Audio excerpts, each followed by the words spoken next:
How do we know God loves justice? Micah 6 verse 8 says, "He has shown you, O man, what is good.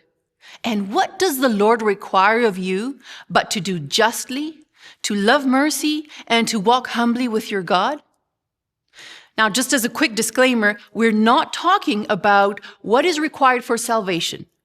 This is what the Lord desires of his followers as a people who serve him with their whole heart, not just external behaviors.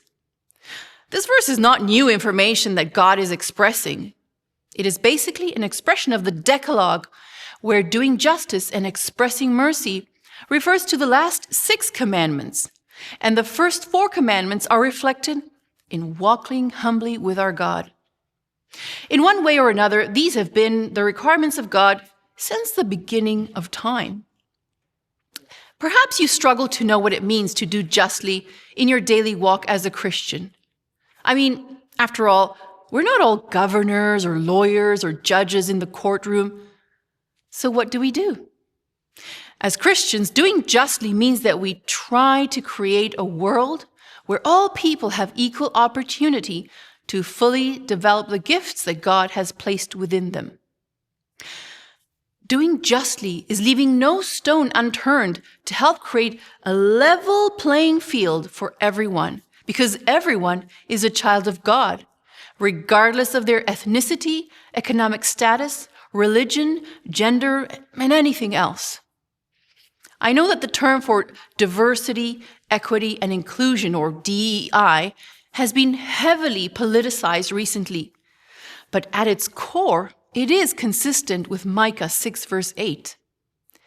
Doing justly on a day-to-day basis means that, for example, if you're in the business of lending money, you won't charge an exorbitant amount of interest, especially if you work with a low-income population.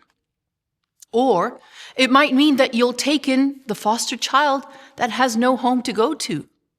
Or maybe it means inviting the single parent with their kids for Thanksgiving instead of only inviting your own family or friends. The Lord also desires we show mercy to others. In other words, goodness, kindness. And last but not least, the Lord desires that we walk humbly with him.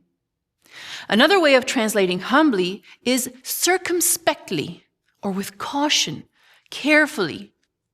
When we choose to walk with God intentionally, his desires become our desires too, and following him becomes second nature to us. I challenge you to take Micah 6 verse 8 and make it your own, and look around you for opportunities to carry it out. And with that, we come to the end of our nugget for today. I'll see you tomorrow.